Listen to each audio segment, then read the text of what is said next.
kind of pushing on that pain when you're in pain. Right. It seems counterintuitive, right? Yeah, it is really counterintuitive, but from the perspective of that pleasure-pain balance, when we press on the pain side intentionally, those gremlins will hop over onto the pleasure side and we will get our dopamine indirectly. When you're in a dopamine deficient state and in withdrawal. Actually, even without being in dopamine. Period, yeah, sorry. just in but general. in the context of a withdrawal state, yeah, potentially, you mentioned mindfulness, community makes a lot of sense. But then if you push on the pain side, then you'll get maybe a dopamine quote unquote fix when you're in a deficient withdrawal state. Yes, and there are lots of experiments showing that when people are in withdrawal from a significant addiction, that exercise will mitigate symptoms of withdrawal and speed up recovery and decrease risk of relapse. Today, I'm talking to Dr. Anna Lembke. She's a psychiatrist here at Stanford and author of the New York Times bestseller, Dopamine Nation. So you guessed it, we talk all things dopamine, specifically how it relates to mental health as well as addiction. We cover topics like cold plunges and exercise. I got tons out of it. I hope you guys do too. But most importantly, stay safe and be well. Dr. Lembke, thank you so much for joining. I'm going to start off with a quote. And you use someone else's quote. So it's a quote. And it's by Dr. Tom Finucane. Oh, yeah. And he said, "We're like cacti in a rainforest, and like cacti adapted to an arid climate, we are drowning in dopamine." I think that's an excellent quote to really summarize, a lot about what we're going to talk about today. Right. And I read your book. It's fantastic. Highly recommended. Thank you. And it's also highly recommended by everybody else, including the New York Times, might I add. But I think how it helped me was the awareness piece, right? So I think awareness is definitely the first step towards really any change, whether that's habit, addiction, or any sort of mental health issue. So I'd like to personally thank you for that. Oh, you're welcome. But why don't we start with dopamine itself? Can you give us just a high-level picture of the function of dopamine in the brain? Sure. So dopamine is a chemical that we make in our brains. It has many functions, but one of the most important functions is its role in pleasure, reward, and motivation. There's a dedicated reward pathway in the brain, and the more dopamine that's released in that pathway and the faster it's released, the more likely that stimulus or substance is to be reinforcing and potentially addictive. Yeah. Dopamine plays a very important role in the development of addiction and what happens in the brain as we become addicted. And essentially what happens over time is that our brain adjusts or attempts to adjust to those releases of dopamine by essentially downregulating dopamine receptors, dopamine transmission, not just to baseline levels, but below baseline, which is why over time that behavior or that substance can turn on us such that not only does it stop working, but it can actually start to incite the very symptoms that we're trying to avoid and the symptoms that led us to want to use it in the first place. Right. So not necessarily dopamine itself, right, but rather the changes that occur in the brain secondary to chronic or dopamine being elevated all the time. That's right. So it's this kind of fire hose of stimulation, of let's say, spikes in dopamine release that the brain has to adapt to. And the way that it adapts over time is by essentially going into a kind of a chronic dopamine deficit state, which can look very much like clinical anxiety, depression, lack of concentration. Yeah. And now, I hear dopamine being equilibrated to happiness. What's your thought on that? Is dopamine a necessary equivalent to a state of happiness, however you would define that? That's not quite right. So dopamine is really the neurotransmitter that tells us that we need to pay attention to what's going on because it's essential for our survival. Dopamine is associated with the experience of pleasure, at least in the early stages of exposure, but it's probably more important for sensing novelty or newness in our environment. It's the neurotransmitter that tells us to pay attention. It can even be released in response to aversive or painful stimuli that our brains register as important for survival. Yeah. So it's not like the happiness, neurotransmitter. Also, I always like to emphasize that, it's not that you can reduce the whole phenomenon down to one neurotransmitter. That's a gross oversimplification. But by talking about dopamine as kind of the common currency for how we measure addiction or the addictive potential of a stimulus, it's allowed neuroscientists to try to conceptualize what's happening in the brain as we become addicted. Yeah, you made an interesting point regarding dopamine is related to those feelings upon initial exposure, right? And I think I know what you're alluding to, which is when you're constantly exposed to whatever it is that's causing that increase in dopamine, eventually there's no increase in dopamine. There just becomes a sort of, you're in a chronic state of dopamine deficit for which you need to get back to baseline dopamine levels through the exposure of said object or stimuli that's increasing your dopamine. Is that about right? Yeah, I think most people can relate experientially to the phenomenon of something that is really enjoyable or pleasurable initially. With repeated exposure, as it loses its novelty, becomes less pleasurable. Not always. And in fact, with gentle or modest pleasures, those tend to be pleasurable in an ongoing fashion. But with intoxicants that are really potent and release way more dopamine all at once than our brains were really evolved for, the brain reels in response and has to adapt. And the adaptation is, from functionally speaking, this kind of dopamine deficit state. So there's a very famous imaging experiment by Nora Volkoff and her colleagues showing that if you measure dopamine transmission in the nucleus accumbens, which is one of the important nuclei in the reward circuitry, what you see is that, people who have been exposing their brains to highly addictive substances like cocaine, heroin, methamphetamine, that their brains essentially show decreased or below normal transmission of dopamine in the nucleus accumbens as a result of chronic exposure. And that even 2 weeks after stopping use, those brains still show a dopamine deficit state, which is really important because it shows that in the early period of abstinence, it's not like the brain immediately recovers. It takes a while for the brain to get the message that, oh, wait a minute, I'm not ingesting this substance anymore. Right. I've now got to kind of readjust and go back to earlier baseline levels of dopamine firing. Yeah. And then you also mentioned another pretty cool study where there was dopamine deficient mice that lacked any sort of motivation, even to seek out food to feed themselves. They would rather starve and die than actually go out and eat or search for food. And this was like in a contained area where food was right across the cage. Right. Yeah, exactly. And that's why sometimes people talk about dopamine as being more important for motivation even than it is for the experience of pleasure itself. I came across a review that made an interesting point, that initially I thought dopamine and motivation were linear, right? Where as dopamine increases, so does motivation. But it's actually a U-shaped phenomenon, right? Where certainly dopamine goes up, motivation goes up, but you do reach a point where if you're like at this supernatural level of dopamine, a level where you would get to through cocaine or any sort of other illicit substances, they actually note that motivation goes down, right? Right. So again, our brains were really evolved for a world of scarcity and ever-present danger, where we would have to do a lot of work up front to find the things that keep us alive. And when we found them and ingested them, we would get a little spike of dopamine, and that feels good, which would then motivate us to want to continue to get that thing another time. But now we live in this world where we have almost infinite access to so many reinforcing substances and behaviors that we're constantly encountering these very intense dopamine spikes, way more than what our brains were intended for.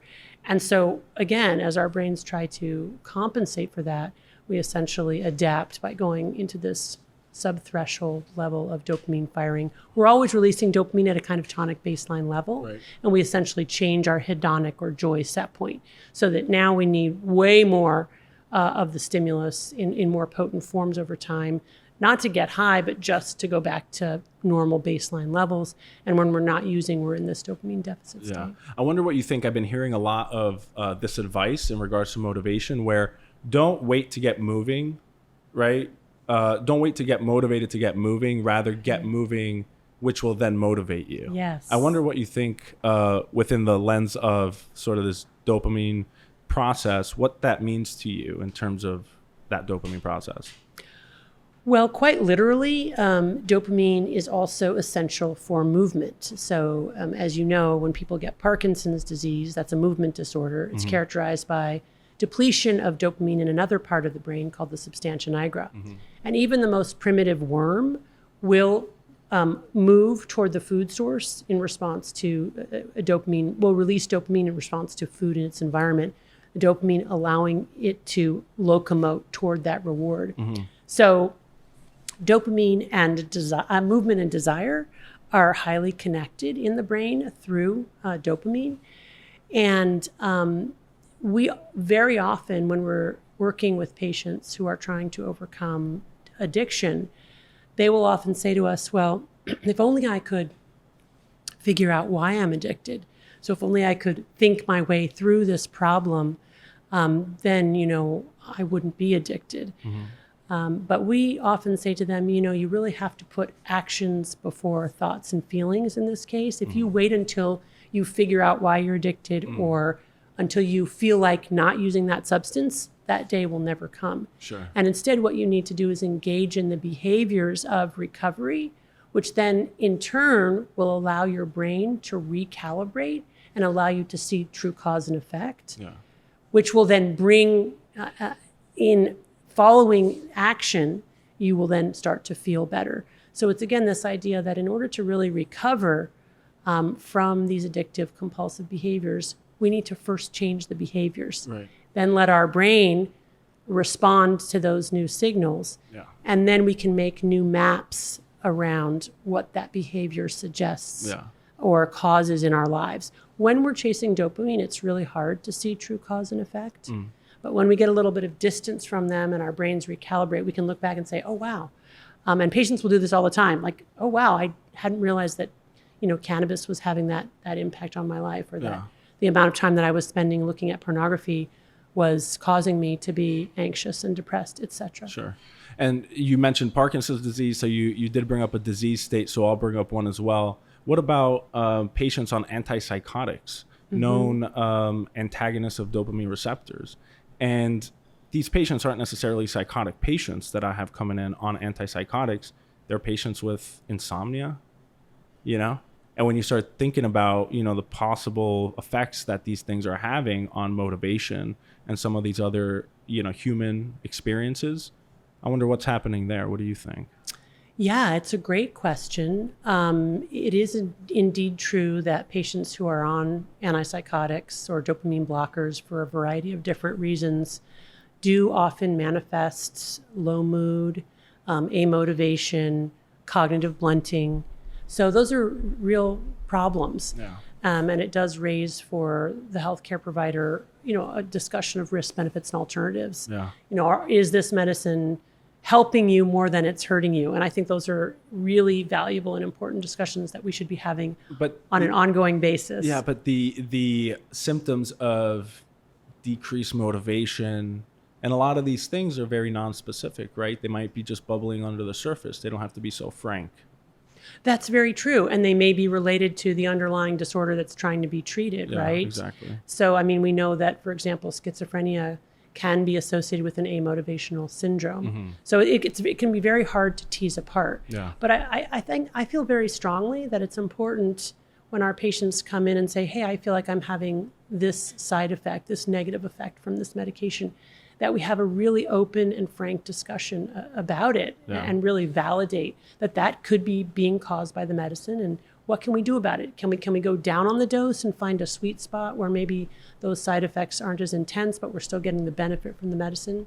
As a corollary, by the way, When people with Parkinson's are given L-Dopa, which is a dopamine precursor, what we find is that about a quarter of those individuals will actually develop a de novo addiction type of behavioral problem, compulsive gambling, compulsive shopping. Yeah, risky behavior. Right, because it's nonspecific, right? We give them dopamine. It binds all kinds of receptors in the brain. It helps their Parkinson's disease, so they're moving with more fluidity, but it also binds to receptors in the reward centers and can lead to this kind of addiction diathesis. Yeah. I saw an interesting study in gambling addicts. They gave them L-Dopa, same medication. Yeah. They were doing more risky behaviors as related to betting, but also when they won and experienced a reward, the experience of that reward, they subjectively stated that it was a lot better than had they not been on L-Dopa. Interesting. So it sort of augmented that experience. Yeah. All right. So let's get down to it. The pleasure-pain balance of dopamine. I think the which is foundational to this entire conversation, right? So we have to hit it. Can you start us off by just trying to explain the pleasure-pain balance? Sure. So the pleasure-pain balance is a metaphor for what happens in our brain as we become addicted. It's obviously an oversimplification of the phenomenon. The brain is a very complex structure, and those limbic forebrain nuclei in combination with the prefrontal cortex, it's all very complicated, and we're just now discovering it. But it does get to the heart of one of the fundamental changes that happens in the brain as we go from recreational, adaptive, non-harmful use to addictive, impactful, harmful use. So essentially, that pleasure-pain balance represents how we process pleasure and pain. Again, an oversimplification, but in very broad brush strokes, when we do something that's pleasurable, that balance tips one way. When we do something that's painful, it tips the other. And there are certain rules governing that balance. One of the first and most important rules is that the balance wants to remain level, or what neuroscientists call homeostasis. And with any deviation from neutrality, our brains will work very hard to restore a level balance. So the question is, how do they do that? And what the opponent process theory shows is that the way that we restore a level balance is first by tilting an equal and opposite amount to whatever the initial stimulus was. So if you imagine that we ingest an intoxicant that releases dopamine in our brain's reward pathway, the balance tilts to the side of pain. No sooner has that happened than our brain adapts to the increased dopamine by downregulating dopamine transmission, not just to baseline levels, but below baseline. You might imagine that as these neuroadaptation gremlins hopping on the pain side of the balance to bring it level again. But they like it there, so they stay on until it's tilted an equal and opposite amount to the side of pain. That's the hangover, the come down, the blue Monday, or even just that moment of wanting one more piece of chocolate, one more potato chip, to want to watch one more TikTok video. Yeah, interesting. So, but there's an aversion to pain, I think, right? Just generally in our society, there's an aversion to pain, right? Yeah, I mean, I would say even from our most basic wiring, there's an aversion to pain, right? If you expose a child to a pinprick, an infant, they will reflexively pull their foot away. They'll also reflexively move toward pleasure, like a baby rooting for its mother's breast. So we are sort of at the most primordial level wired to approach pleasure and avoid pain. And we do that without thinking. In fact, we have to think in order to do the opposite. Right. So I mean, that's very important. The fact that evolutionarily we've had a system that's, got us to the point that we are at now because of our adaptability to avoid pain. That's exactly right. Right. But now we're in a completely different context. That's right. And so it is this mismatch between the ancient wiring, which was really intended for a world of scarcity, and the world that we live in now, which is a world of dopamine overload or overwhelming overabundance, in which almost every aspect of our lives, from the food we eat to the games we play, has been drugified in some way. And when I say drugified, I mean it's been made more potent. So it releases more dopamine, hypothetically, than other types of reinforcers. It's more abundant, meaning that there's kind of no natural stopping point because it doesn't run out. It's more accessible. And one of the biggest risk factors for addiction is simple access to that drug. And finally, it's more novel, right? So what we figured out how to do is overcome tolerance to these drugs once we acquire tolerance by, for example, combining two drugs together to make a more potent form of the original drug. Yeah. Everything you talk about, I can't help but think about social media and the iPhone. Yeah. And in regards to accessibility, right? If that's a rule of thumb, can you imagine how accessible? And we're thinking about social media as a drug. Right. How accessible is social media? It's like the most accessible drug, right? Exactly. And I know, in clinical practice, it really was starting in 2001 when the smartphone was invented that we started to see more and more patients coming in with life-threatening pornography addictions, gambling addictions, and then later video game addiction, social media addiction, shopping addiction, all of these things that were really made possible by the 24/7 mobile access to the internet afforded by the smartphone. But what's crazy is that you're seeing an increase in folks coming in with all these addictions, but what's the number of people that aren't necessarily addicted or coming into you that are still suffering from potentially bad habits? Yeah. Right? And withdrawals from those bad habits and kind of like living in this state between the bad habit and not on it and in that dopamine deficient state. Yeah, I think that's an important question, right? So addiction is a spectrum disorder. We diagnose mild, moderate, and severe, but there's also this pre-addiction state, right? People who are using in risky or harmful ways might not meet threshold criteria for being diagnosed with an addiction, but certainly are engaging with this technology in ways other than they would like, in ways that are adversely impacting their lives. Yeah. And I would say that's probably most of us, honestly. Yeah. There's not a person that I know who feels completely content with their use of social media or digital media more broadly. Can you imagine that? You don't know one person. I don't either. Yeah. You know? Yeah. That, and if we think about it in this sort of context of like deficient of dopamine and having these underlying non-specific symptoms of anxiety, amotivation, depression, that kind of a thing that we're just living with without even realizing it. That's why I said, awareness of, what the hell is going on in our brains as it relates to dopamine outside of the context of a pathological state. Right. It's like super important. Yeah, I think so. Yeah. Yeah, and when we look at rising rates of depression and anxiety all over the world, decreasing happiness, increasing rates of physical pain without any clearly identifiable source, it really does beg the question, what's going on? Why is it in this time in human history when we have more of everything, are we so unhappy? And I think it's because of the constant onslaught of these highly reinforcing substances and behaviors and the number that it's doing to our brains. Yeah. It is an interesting paradox and one that I can't seem to shake. I just keep thinking about it, right? Yeah. The fact that we live in such a surplus economy and society, yet, if you're using mental health disorders as a proxy for happiness, right? We're the most unhappy we've ever been in our entire history. Yeah. And there are other putative explanations, obviously, for that, as well as, legitimate critiques of the way that things are measured, the fact that people might be more comfortable reporting or talking about unhappiness in a new way.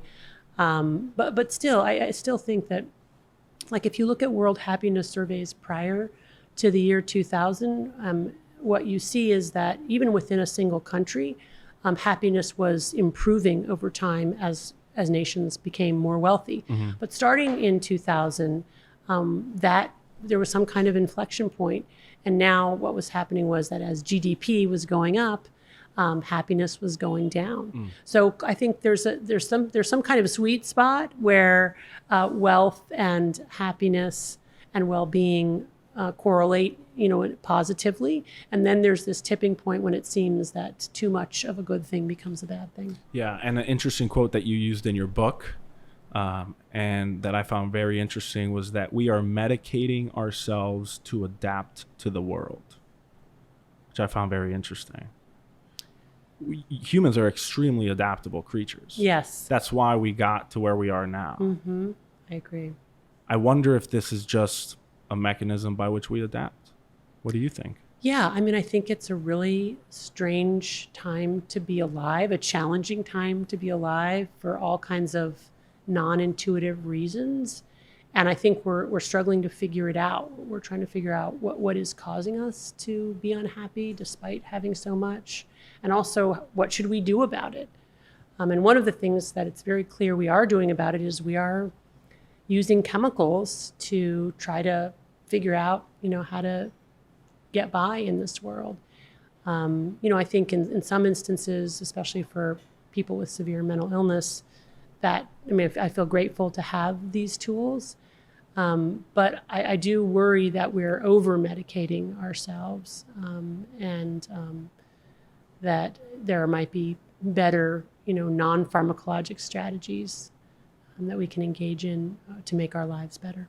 Yeah, and I wonder where that comes from, because and this might be a critique on the DSM, but these diagnoses that we're assigning people, mm-hmm. right? Like, I mean, you're better suited to make those diagnoses than I, but I'm seeing you can get a diagnosis of ADHD online now. Right. Interestingly, I saw the advertisement for that on my Instagram feed, but mm-hmm. Yeah, so it's just, I wonder if these diagnoses are just kind of being thrown out now, and then when you put that diagnosis for that person in the algorithm of what a doctor's to do for that, right? It's just like, okay, well, you take this medication. Okay, and you were diagnosed with this, so you take this medication. I wonder if that's sort of the function that we're in now, right? Case in point, person's having anxiety, the concomitant diagnosis of ADHD and anxiety. It's like textbook. Not almost everybody. Again, I don't know the numbers, them better than I, but I see a lot of ADHD plus anxiety, right? So what do they get diagnosed? What do they get given? They get given a benzodiazepine so that they can manage their anxiety. And at the same time, they're given a stimulant to take in the morning, right? To get them through the day and help with their ADHD symptoms. It just seems like, in terms of that context and that dynamic, we're chasing our tail in terms of how we're trying to treat these people. Well, I always like to, acknowledge that giving someone a diagnosis can be helpful. Sure. In the sense that it gives them a way to understand mm-hmm. Their lives, and also potentially suggests tools for intervention. Mm-hmm. But we certainly can overdiagnose, and I think we are doing that now, where sort of what used to be considered everyday challenges are now pathologized. Mm-hmm. And we have made less room for different types of brains. We sort of have this idea that there's one type of healthy brain, and if you don't fit into that quite narrow category, then you must have an unhealthy brain. Excellent point. Instead of adapting our institutions and our world to people who think, in different kinds of ways, which is really what I would like to see, rather than I'm trying to medicate people to fit a certain conception of what a healthy brain is. However, having said that, again, psychiatric medications can be life-saving for certain individuals. So it's not as if, they never should be used. I just think we need to be more thoughtful about the risks, benefits, and alternatives. Yeah, and a great case for what you're talking about is the rising ADHD diagnoses in children in the school system, right? There's discussion about, hey, do they really have ADHD, or do they just, like you said, have a different way of thinking that doesn't necessarily fall in line with sitting at a desk and listening to a teacher for 8 hours, right? And you mentioned it in your book, and I've seen it as well, where now toddlers are getting given stimulants, secondary diagnosis of ADHD. Right. I think you mentioned about 10,000 toddlers are on psychostimulants. I don't know if that was in Georgia specifically or their entire United States. Either way, I think it's a little bit too much. Personal opinion. Yeah. Wonder what you think. Yeah, I don't remember the statistics that I cited, but it is very clear that we are diagnosing ADHD more. We're prescribing more stimulants, including to ever younger cohorts. And we're doing that in the absence of a lot of evidence that long-term stimulant use is actually beneficial for ADHD. Yeah. So that's very concerning because, it's, I think many people will have an experience that stimulants help with ADHD initially, but there's not a lot of evidence that over the long term, they continue to be helpful. And so that's concerning. I think another concerning thing, and I was going to leave this a little bit later, but we say meth and all these other drugs that increase the level of dopamine to a supernatural level in the brain, if done chronically and all the time, there's brain changes that occur, right? Whether that's, sensitization to the medication after coming off of it or not. I wonder what are some other changes that you know of, but nonetheless, how is a stimulant any different, right? The amount of dopamine that's received after a stimulant is, I think supernatural and almost comparable, or maybe even more, you probably know better, but to these other drugs that are illicit, cocaine, meth, right? What do you think? Well, again, so stimulants are tools. When used properly, they can be helpful. I have patients to whom I prescribe stimulants, typically, in low doses, with lots of caveats about the risks. So, when we think about sort of adapting to this world that we live in now, the world that we find ourselves in, we are going to be looking for tools that can help. But I do think it's really important to acknowledge that all of those medications come with significant side effects, significant risks, and that there might be better alternatives that don't involve stimulants. Sure. Wonderful. Okay, let's talk about addiction, because again, we got a little bit tangential. And I apologize for that. Okay, but no, that's okay. Yeah, to me, it's not tangential. If you're interested you're right. in it. Yeah, exactly. Yeah. It's very intimately related with addiction and with the topic that we're talking about. But okay, so earlier you mentioned, hey, if, and I'm going to paraphrase, and I might do it incorrectly. If I do so, please intervene. You have bad habits. And you can have bad habits. Everybody has bad habits. But if you do it too often or too frequently, or it gets in the way of your relationships, then it becomes an addiction. Is that about right? That there's a spectrum? Yeah, absolutely. So I always like to emphasize that there's no blood test or brain scan to diagnose addiction. We base the diagnosis on phenomenology, which is to say patterns of behavior that are observable across time, across people, across cultures and demographics. And broadly speaking, the definition of addiction is the continued compulsive use of a substance or a behavior despite harm to self and or others. Yeah. Now that's harm that individual may be able to see for themselves, or maybe they don't see the harm, but others are aware of the harm. It's also true that addiction is a complex biopsychosocial disease, meaning that there's a biological, psychological, and social components. So part of the diagnosis also depends on the culture and what the culture identifies as appropriate use and not appropriate use.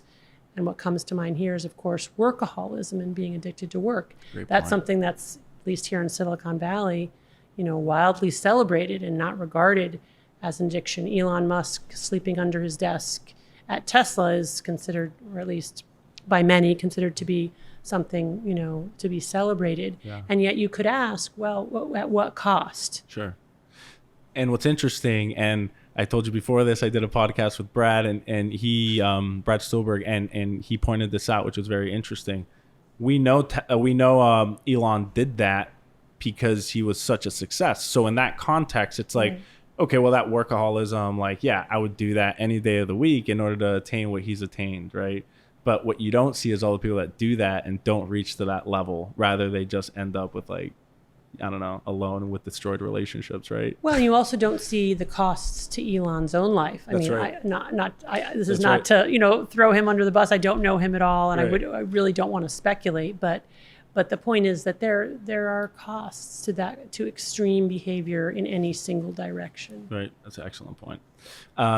Okay, so if we said it's a spectrum between bad habits and addiction, how long, I mean, this is probably a tough question, or maybe not, how long would someone have to be exposed to a drug or whatever it is that's increasing their dopamine, how long would they have to be exposed for in order to become addicted? It completely depends on the person, the situation, the substance. There are some people who report getting addicted almost instantly to a given substance or behavior. They can tell you that in retrospect, that they knew from the first exposure that they were in trouble.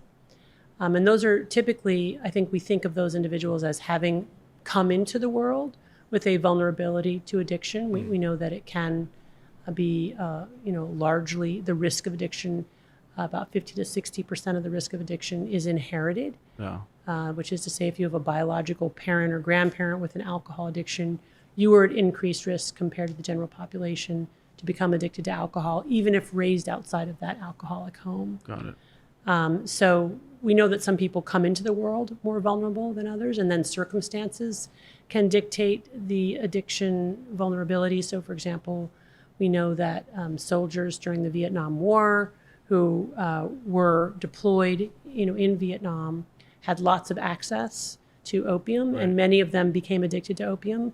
But upon returning to the United States, the majority of them spontaneously resolved that addiction without any other treatment. So you have contextual factors. So it's a complex disease. It depends on the person, the environment, the substance itself. But it is very true that some people can become addicted quite quickly. Yeah. And then the way that, and just to tie in dopamine to this, you do the drug, dopamine goes up, and then, there's a motivation and there's a craving for it upon the deficit. Is that about right? Yeah, that's what originally is done because it feels good. After a time is done because it feels bad not to do it. And then you put this whole societal context, you overlay the societal context of like running away from pain. Right. Then it seems like the choice is almost logical. Right, because we've really sent the message culturally that we shouldn't be in pain, and that if we're experiencing any kind of pain, then something's wrong. Right. And maybe we have some form of a disease that needs to be medicated, either by ourselves or by a professional. So then you're in this dopamine deficit, and then you're seeking out, different drugs and things like that. It's very interesting. And then you're in the withdrawal state, right? And then I think you noted this, that in a dopamine deficit state, aka withdrawal state, your ability to enjoy things in general across the spectrum is just decreased. You just can't enjoy anything.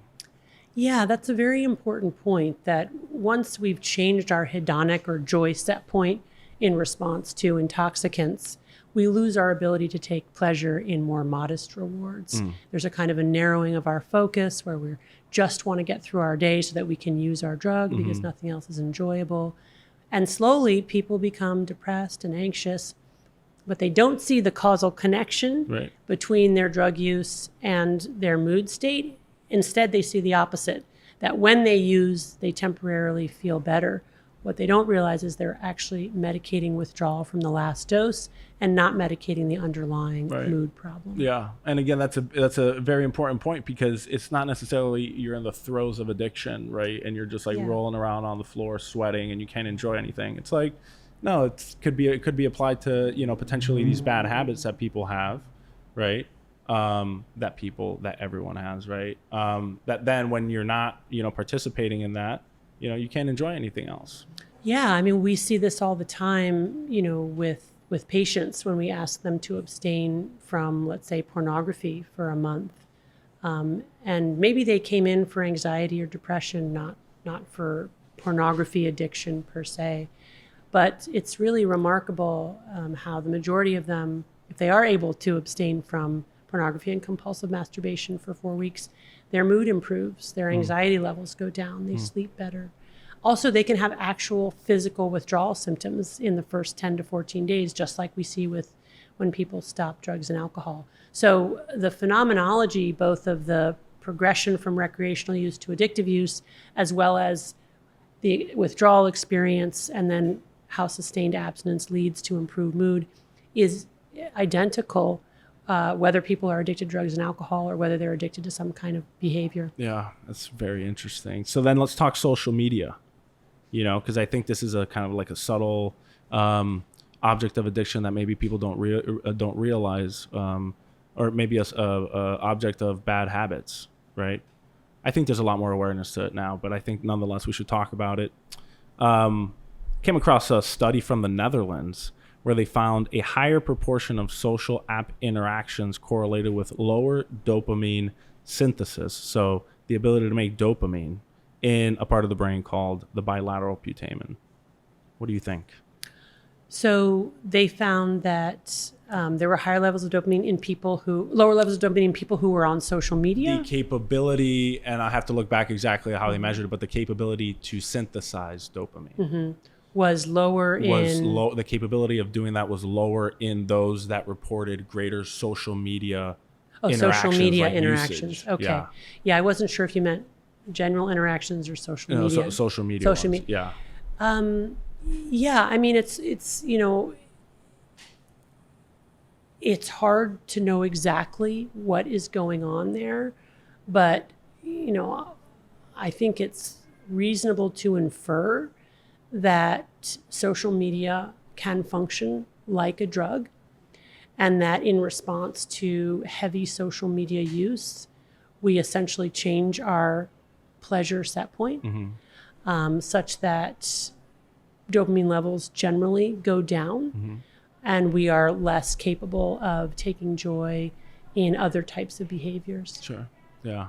And then we talked about this before, and I told you I would ask you about it on the actual recording, but the association that we're seeing with social media and suicide. You were part of the Social Dilemma documentary, which was very interesting. I'd recommend to anybody that hasn't actually watched it. But we see that trend, right? In the, I think it was teenage girls, once social media hits the iPhone, there's the significant spike of suicide in that age group. What do you think about that? Is there any other sort of object of addiction or object of bad habits that demonstrates that correlation with suicidality? Yeah, so I think it's important to distinguish between suicide and suicidality. Suicidality is thoughts of suicide, whereas actual suicide is a relatively, still, thank goodness, a relatively rare event epidemiologically, although it is increasing in the Americas and has been increasing over the past 20 years, which is very, very concerning. I actually think that suicide rates in the United States were higher in the past year than they have been in 45 years. So it's really, it's concerning. But what's very clear is that the more time that people spend on social media, the more likely they are to experience depression, anxiety, suicidal thinking, and self-harm. So the million-dollar question is this correlative or is it causative? Because you could also argue, well, these individuals are depressed and anxious to start, which then drives them to be on social media for longer amounts of time. So you could inverse that. But I believe that it really is causal, and that it's the engagement on social media that contributes to a low mood, precisely because of the ways in which we see a very similar progression as people use drugs and alcohol. We know that social media and screens in general stimulate the release of dopamine in the reward circuitry. And so therefore, I think it's reasonable to make the inference that it's doing the same sorts of things, with that we're seeing the same sorts of brain adaptations when people are engaging in large amounts of social media. Also, what we see clinically is that when we intervene and ask people to stop using social media for a period of time, we see improvements in mood. So that, we change something in the system, we remove that one variable and we see them doing better. That does really speak toward a causal connection between excessive social media engagement causing these psychological symptoms. Got it. Excellent. Okay. It's time to talk about what we're going to do about this, about breaking these bad habits and about getting out of the throes of addiction, I think. And I think you could probably use a lot of these tools and a lot of these recommendations that you give, not only for, if you're addicted to something to try to get off of it, but then also, if you have some bad habits regarding something specific, how to change that up. Is that about right? Yeah. Yeah. So the Dopamine Fast. Right. Did you coin that term, or was that somebody else? No, I didn't coin didn't? that. Okay. We called it just an abstinence trial. Okay. But it was really interesting because we've been doing this for years, of course, and then all of a sudden it started to show up in social media, and in the media more broadly, talking about dopamine fasting. And I thought, well, I should use that term as well, since that's going to be familiar to people. Sure. So let's talk about it. Yeah. So gets back to what we were talking about earlier, putting actions before feelings as a way to experiment with our lived experience in the world. Mm-hmm. And a lot of mental health intervention now is very focused on feelings and changing feelings and cognitions. But what we emphasize in our work is actually changing behaviors, specifically committing to a period of abstinence from highly reinforcing substances and behaviors in order to see if it resets reward pathways, if it improves mood, anxiety, sleep, if it allows us to take joy in other more modest rewards by resetting our hedonic or joy set point. Because we do see that a lot when that happens. So, but the first step is also awareness, just being aware of what we're doing, how much and how often. Of course, you started with awareness. So often we'll just start with asking people, what are you consuming in the way of digital media or other highly reinforcing substances and behaviors? How much time are you spending? How frequently on any given day? How many days in a week? How much time on any given day? And really letting people notice the extent to which a certain behavior or a certain substance has come to dominate their lives. Right. Because it's very easy to ignore that, unless we're forced to articulate it, to put it into words, to tell another human being. Sure. So that's really an important first step. And then, of course, deciding that they're motivated to make a change. And often that can come just by reflecting with them, what do you get out of it? What's your objective around using? What are the problems associated with use? If you haven't noticed problems, have other people commented? And then inviting patients to do a dopamine fast or an abstinence trial, asking them to abstain from their particular problematic drug of choice for 4 weeks. And I like to emphasize that because it's not like the Silicon Valley dopamine fast where people go into a dark cave for a week. We're really asking people to identify what's the problematic use or behavior. Really focus on that, set a specific quit date, plan for it, and then commit to, we ask for 4 weeks of abstinence because we find that in general, that's the amount of time it takes to really reset reward pathways. And then one of the most important things is to warn people that they're going to feel worse before they feel better. Yeah. That those first 10 to 14 days are really hard, but that's not where you'll be left. If you can just make it to the full 4 weeks, many people feel better. Is there anything that you recommend for curtailing that withdrawal sensation? Well, withdrawal can be extremely painful. So mindfulness practices or prayer practices can be very helpful to allow us to just sit and tolerate the pain and watch it come and go, kind of surfing the urge, so to speak. Reaching out to other people, maybe buddies with whom you're doing the dopamine fast, or if you're involved in 12-step recovery, calling your sponsor or going to a meeting, so touching base with another human. Mm-hmm. And I also recommend hormetic practices. These are doing something that's more painful than the pain of withdrawal, like putting your face in an ice cold water bath, doing 20 sit-ups, getting yourself outside, forcing yourself to connect with others, even if you don't feel like it, to kind of get ourselves out of that sort of withdrawal spiral. Yeah, I was going to ask you about that. Kind of pushing on that pain when you're in pain. Right. It seems counterintuitive, right? Yeah, it is really counterintuitive, but from the perspective of that pleasure-pain balance, when we press on the pain side intentionally, those gremlins will hop over onto the pleasure side and we will get our dopamine indirectly. When you're in a dopamine deficient state and in withdrawal. Actually, even without being in period, dopamine. Yeah, just in general. But in the context of a withdrawal state, potentially, you mentioned mindfulness, community makes a lot of sense. But then if you push on the pain side, then you'll get maybe a dopamine quote unquote fix when you're in a deficient withdrawal state. Yes. And there are lots of experiments showing that when people are in withdrawal from a significant addiction, that exercise will mitigate symptoms of withdrawal and speed up recovery and decrease risk of relapse. Awesome. Excellent. And then you mentioned facing cold water, cold plunge is huge right now. Yeah. What's your take on it? Well, it's a little bit like drug of choice. For some people, it's going to be extremely effective to help sort of reset reward pathways and give them a surge of indirect dopamine.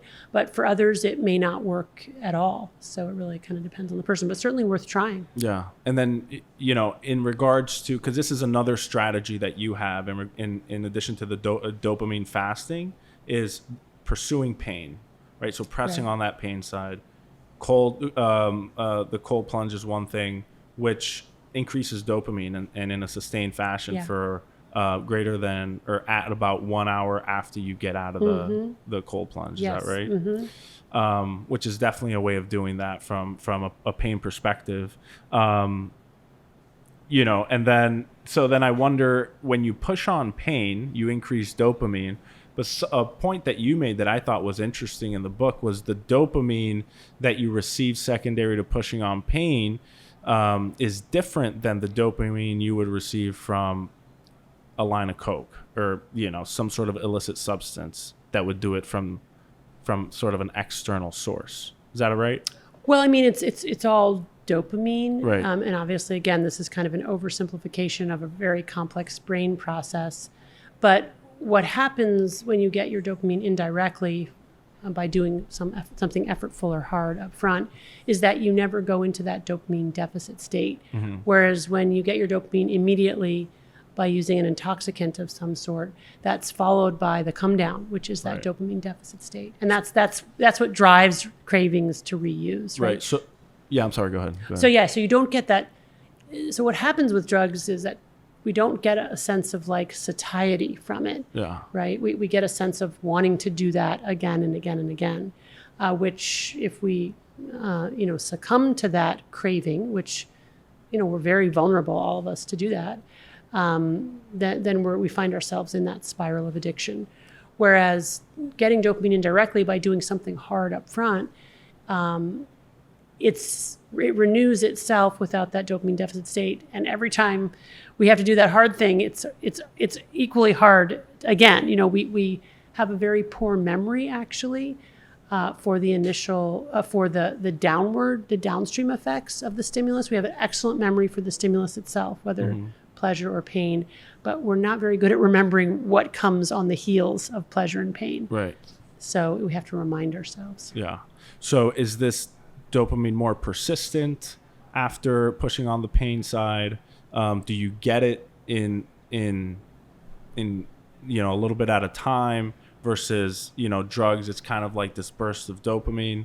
Would that be the difference between the two, or is it not that? Well, I mean, typically the dopamine that we get through effortful engagement is not all that long-lived, right? Mm-hmm. So, I mean, for example, our endogenous endorphins or endogenous opioids that get released with exercise that then cause the cascade that ultimately releases dopamine. I mean, endogenous opioids last on the order of minutes. They don't last very long. Yeah. So, but the point is that we were really evolved, our pleasure-pain balance evolved for us to have to work hard up front to get a very transitory small release of dopamine, which then allows us to go back to homeostasis and be receptive to changes in our environment, because our survival depends on being receptive to the constantly changing environment. Whereas what happens with modern intoxicants, which have been made incredibly potent and long-lasting, is we get a huge surge of dopamine, at least in the initial exposure state, that can last much longer than our brains were really evolved for, followed then by this extreme compensatory mechanism where we plunge into that kind of dopamine deficit state. So that's the problem, with modern intoxicants. It's a surge of dopamine with minimal effort, such that it's like a fire hose of dopamine that we're then, our poor brains are sort of helpless in response. Yeah. have you recognized or do you know of any sort of effortful task up front that increases dopamine to the level of, some of these other shortcuts like illicit drugs and things like that? I mean, it's hard to really quantify dopamine levels in the human brain. Sure. Unfortunately, unlike in the rat studies where we can actually put a probe in the nucleus accumbens and measure dopamine levels, we can't do that in humans. We have imaging studies, but those are based on, relative comparisons. So it's difficult to get those data, but my suspicion is that that anything that releases dopamine, a lot of dopamine all at once in our brains, is going to be something that's ultimately going to be dangerous for us. So that's inherently why pushing on pain and pushing past pain is beneficial. It's because it doesn't release as much dopamine as, some illicit drug or some other addiction would. Right. It's at the level that our brains can tolerate. I will say, though, that you don't want to, I don't think pushing past pain, that, you still want to listen to the body's signals. You don't want too much pain because if you, if you expose yourself to so much pain, especially during a physical activity, that you injure the body, then you're not in that nice hormetic window. Yeah. To get the benefits of that, it needs to be not too little, but also not too much. Right. So, for example, we're not talking about self-cutting. Yeah. Self-cutting does release endogenous endorphins and release dopamine, but it very quickly depletes itself such that, it doesn't work with repeated exposure. Right. And it's causing tissue damage. So that's not what we want. Yeah. That's an interesting point because you can get addicted to certain exercises or certain, self-injurious behavior, things that cause pain. And we see that. We see addiction to self-injury. Yeah. We see addiction to exercise. And so then the intervention becomes a fasting from that behavior, right? Yeah. Not engaging in exercise for a period of time. Not engaging in cutting for a period of time, and really conceptualizing those as addictions, right? And intervening there in the same way that we would intervene when people are addicted to drugs and alcohol. Yeah, very interesting. Mm-hmm. What do you think about substituting one drug for, I already know what you think about it, but I'd like to talk about it. Substituting one drug for another drug. See a lot of this, right? Like heroin addicts saying, I'm not going to do heroin. I'm just going to, smoke weed. Right. And then eventually I'll get off weed. Mm-hmm. Just kind of like as a titrating mechanism, titrating off of all drugs in general. What do you think? Well, I mean, broadly speaking, cross addiction is real. That is to say, when people with addiction give up their drug of choice, they are vulnerable to switch addictions to another substance or a behavior. Yeah. But nonetheless, in the work that we do, we typically ask people to identify the most problematic addiction, which means that they may continue smoking, for example, or continue some other behavior as they work on the most problematic addictive behavior. And that's because, we want to encourage people to at least make a step in the right direction. And if we overwhelm them by saying, you've got to stop all of these behaviors at once, we're probably going to lose people. Yeah. Also, we find that people can get benefits by quitting drinking, for example, even if they're continuing to smoke, or, quitting smoking, even if they're continuing pornography, right? Or quitting pornography, even if they're going to continue cannabis. Yeah. So we try to work with patients where they are to show them that they can make progress with a particular behavior, and then what often happens is if they're able to do that and they experience the benefits, then they become, interested over time in then taking on other addictive behaviors. So that's really encouraging. Got it. Excellent. All right. So we said for breaking bad habits and addiction, Dopamine Fast, right? Give it a shot for 4 weeks. Mm-hmm. Press on the pain side of things, especially during that withdrawal period, and even after that time period, because it's been shown to you've been shown to like not go into your addictive ways if you're involved in sort of exercise and pushing on that pain side of things. Don't substitute one drug for another. Yeah. And then now I got to ask you about psychedelics. What do you think about psychedelics as is it kind of substituting one drug for another drug for you? Is it a little bit different? I see a lot of microdosing out there for addiction. What do you think? Well, I think that it's really important for people to understand that the studies that are happening now are looking at psychedelics as an adjunct to psychotherapy. Right. So there's no study that I'm aware of that, ketamine, some people would argue that's not a psychedelic. A lot of different things are now being lumped together, MDMA, ketamine, psilocybin, sometimes that's all lumped together as psychedelics. But in general, when we think of classic psychedelics like psilocybin, that's currently being researched as an adjunct or in addition to psychotherapy as a way to augment the therapeutic alliance. Right. It's not being looked at, as far as I know, as a treatment in and of itself. And the evidence that we have is very, very preliminary. And we don't yet have enough good evidence on the risks. So many of these studies underreport the risks or don't even ask participants about risks at all, or even leave out some of the risk-associated data. And there are a lot of risks with psychedelics. Sure. There's the risk of self-harm, suicidality, psychosis, extreme emotion dysregulation, persistent perceptual disturbances. So these are not low-risk drugs. And the problem is that now there's way more hype well beyond the evidence. People don't have an appreciation for the potential significant risks, including the risk of death. So I know of people who have, while they're having a trip, ended their own lives, or had an accident that ended their life, that never would have happened had they not been under the influence. So these are potentially highly risky drugs with no reliable evidence to date of therapeutic benefit independent of psychotherapy. And even in the context of being an adjunct to psychotherapy, these are small, short-term studies for the most part, with not very robust control groups. It's very hard to have a placebo group for a psychedelic because everybody knows who's on psychedelics and who and who isn't.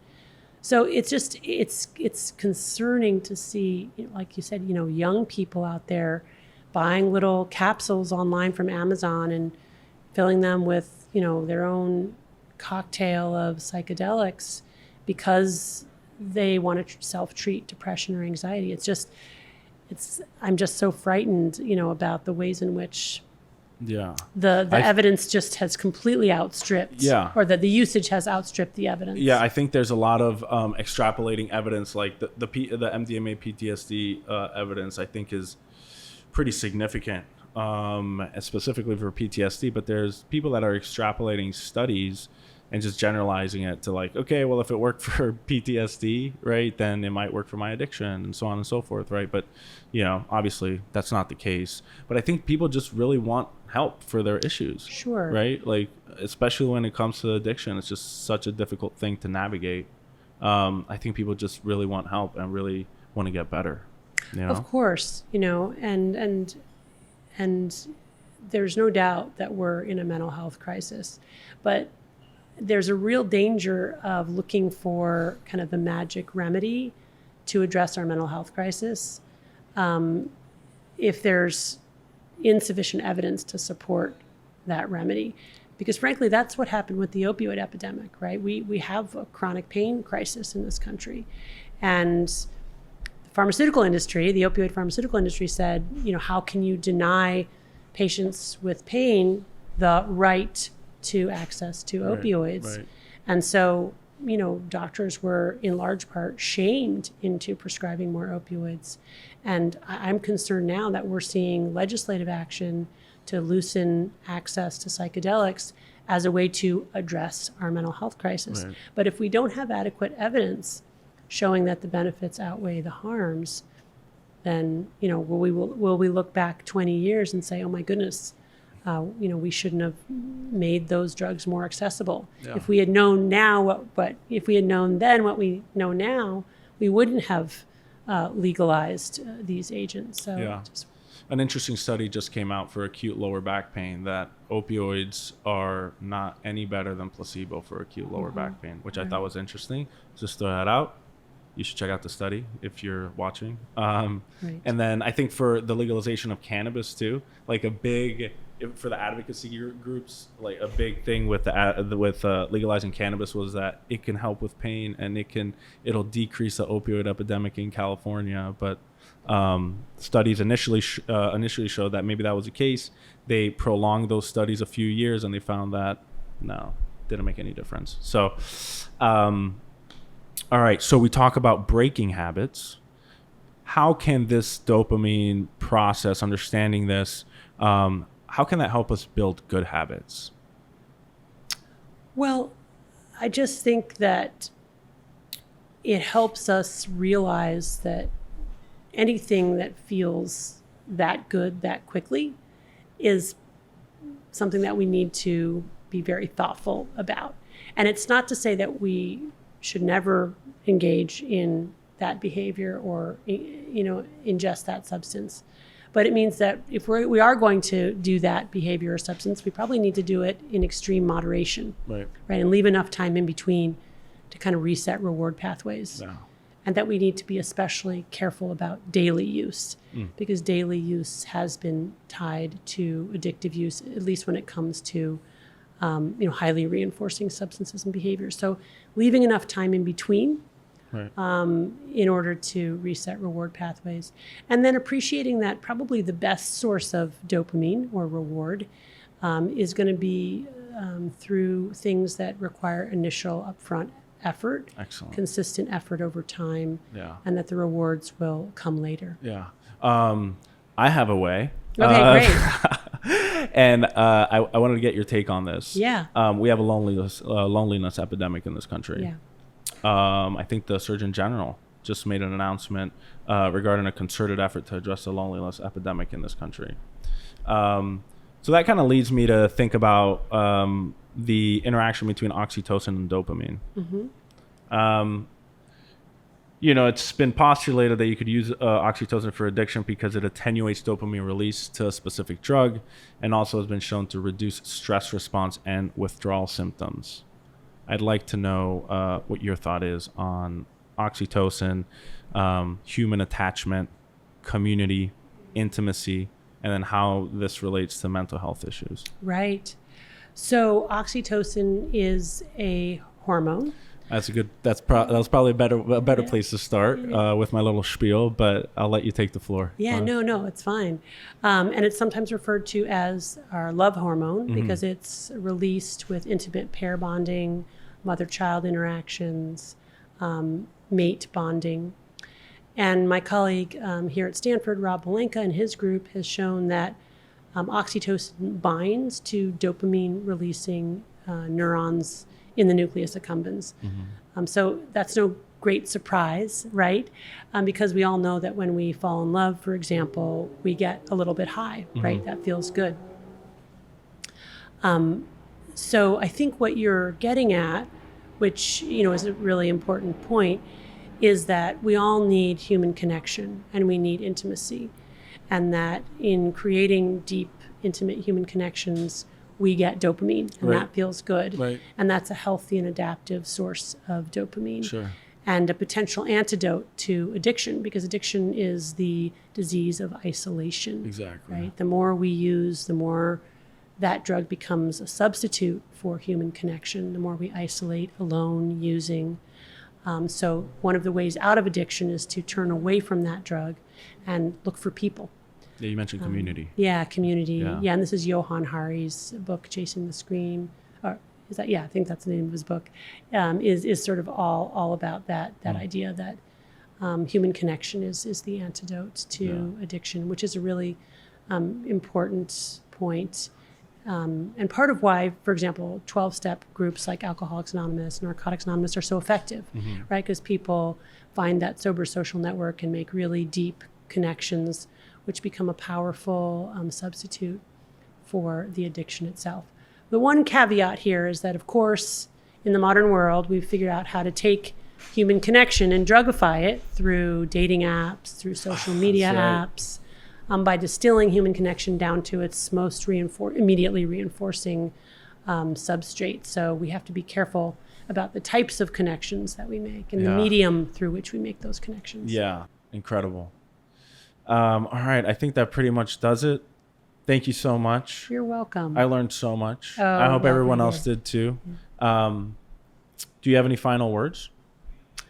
Thank you for having me. It was a real pleasure, and I hope this is helpful for your listeners. Yeah, I hope so too. Thank you so much. It really was an honor to sit across from you. You did the audiobook, right? Yes. Yeah, so I've been listening to your voice for the last 2 weeks. Okay. So it's fine. I finally get to put, a face to the voice. So got it. It really was an honor. I think the book's amazing. I really hope that, it's changed a lot of people's lives. I'm sure it has. I hope that anyone watching this, it'll improve their lives too. So thank you so much. I appreciate it. And everybody out there, stay safe, be well. See you later. Bye.